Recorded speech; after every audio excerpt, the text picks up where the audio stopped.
Titans have a new head coach, Robert Saleh. Welcome into Nashville. Welcome to the Titans. From one Titans fan, at least, I think that the hire overall is a pretty solid hire. Just to go ahead and get this part out of the way, I think that there were a lot of guys that were floated that were potentially going to be our head coach that would have been much, much worse. Cam Ward is the main priority, right?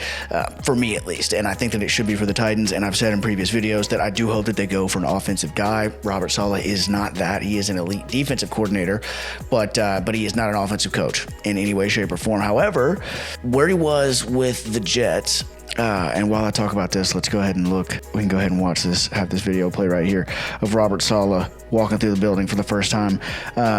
A gigantic man, by the way, just for the record. I saw a picture of him standing next. I think this is like a wide angle lens now that I'm looking at it a little bit closer, but watched him standing next to Jeffrey Simmons the other day. And this guy, that guy cracks me out every time that he walks by. They look like they're like amazed by him as he walks by. But anyways, he was standing next to Jeffrey Simmons in a picture that I saw, and he was like, didn't look small next to Jeffrey Simmons, which is monstrous as far as his size. So that's pretty crazy. But Robert Saleh in New York was not a bad head coach, in my opinion. And I think where he really slipped up and where he really ultimately was fired was because he took a risk on Aaron Rodgers, which I'm not overly upset about. You know, he's a defensive guy. He took a risk. He took a swing on Aaron Rodgers, and he, blew his Achilles out in 4 plays. Other than that, I mean, considering the fact that the Jets are an absolute shit show disaster dumpster fire to the point that they're freaking in the Epstein Files, Woody Johnson is. That's how dysfunctional their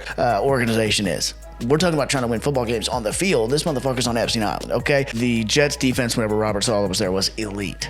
If he could have figured out the offense, if he could have figured out the quarterback position, he may still be there because of how little success that they've had, generally speaking. And he, I believe, is a great leader of men from the outside looking in. I was impressed with him in that way in New York as well. So I'm excited to have his personality type. I'm excited to have, as far as a defensive coach goes, I'm not really upset about it. Let's see what Robert Saleh had to say. Can I get the post, please? Okay, so let's see what, thank God it's not Matt Nagy, who it almost was. Just quick side note, he just got hired as the offensive coordinator in New York. How many times have we talked about failing forward once you get a head coaching job? How many times? Like every week. We talk about it in college football, we talk about it in the NFL. Matt Nagy did not have a successful run as a head coach. Matt Nagy was the offensive coordinator for the Chiefs over the last however long it's been, their least successful time period. He was just fired so they could bring back Eric Bieniemy in one of the quietest firings that you'll ever hear about. He's literally interviewing for the Titans head coach, almost got it, while being fired because he couldn't accomplish his expertise in Kansas City.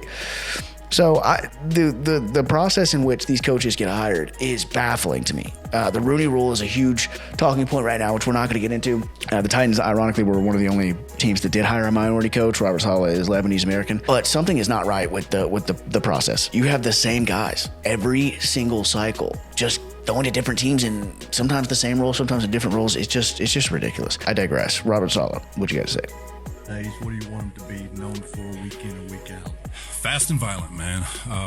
Play in and play out. We're going to play with speed. We're going to play confident. Can I just go ahead and say, I'm sorry. Can I just go ahead and say, I love that. Fast and violent. Swarm to the ball as a defense. And when you get there, arrive with bad intentions. I love that. We're going to have some swag. Talk a little, Sundays, what do you want him to be known for week in and week out? Fast and violent, man. Play in and play out. We're going to play with speed. We're going to play confident. We're going to have some swag. Talk a little, Fast and violent with a little bit of swag. Talking our shit. Okay, Robert. Saleh goes out and hires immediately Brian Daboll, which gives the Titans 3 pillars to be successful and to move forward with. QB Cam Ward, head coach Robert Saleh, OC to Brian Daboll, great defensive coach, good offensive coach, potential star QB. Titans are an offseason away from making noise in the AFC.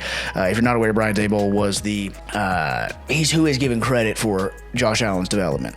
We're going to talk about Sam Darnold in the 2018 draft class here in a minute. But Josh Allen was literally, he took a leap accuracy-wise specifically. He's one of the only quarterbacks who has ever been below 60% accuracy in college and above it in the NFL. That particular metric almost always gets worse in the NFL. And Brian Daboll was the OC that presided over Josh Allen's development. And because of that, he got the job in New York. I think they gave up on him a little too early. I don't know that I love him as a head coach, like what I wanted him for the Titans, for example. I don't know. I don't think so. But I do think it was a little bit interesting that New York decided to let him go, considering that they have Jackson Dart and that they got that side of it right, finally, it seems like. So the mix of a great defensive coach in Robert Saleh with Brian Daboll, with both of them, I'm pretty hyped about it, to be honest. My only thing about Daboll is that he interviewed for a bunch of head coaching jobs this cycle, and I mean, I don't know what you do. You try to bring in the best guys that you possibly can, and like if you're Detroit, if you're any team, I mean, Seattle's about to lose their offensive coordinator literally right now. They're playing in the Super Bowl in a few days. So, you know, your guys get poached, especially if you're successful. Whether it's Brian Daboll or some guy you've never heard of, eventually they're probably going to get poached if you're successful enough. But Brian Daboll, I wouldn't think he's going to be around for very long, especially if he does end up being successful with us. So I don't know, you know, do with that what you will. But I kind of would. It would suck if this works out the way that it kind of looks like it's going to work out, and then, you know, Daboll immediately leaves. We will certainly cross that bridge when we get there, if we get there.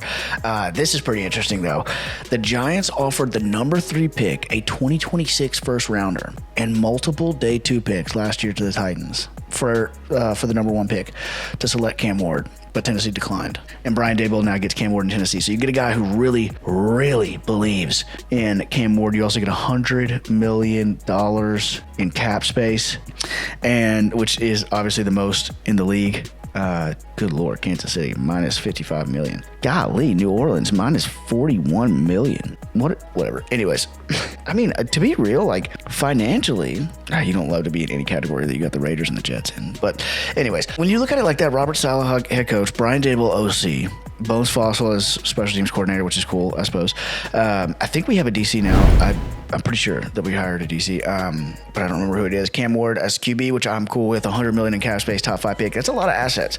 It really, really is. I do want to go back to this really quickly, just because during this draft, I really, really, really felt that the Titans should trade the number 1 pick. We ended up with Cam Ward, and like I said at the time, if your quarterback ends up being that guy, you know, if you draft Cam and Cam is the franchise quarterback, there is no price almost that you could pay the Titans to move out of that spot.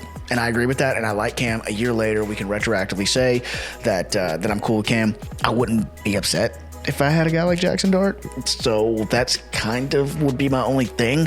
And that was my thing then was, you know, the Titans would have had the number 3 pick. You wouldn't have gotten Cam Ward because the Giants would have moved up to get Cam Ward. But you also would have had another one this year, multiple day 2 picks last year. You still would have stayed in the top 3. Whew, that was a hell of an offer.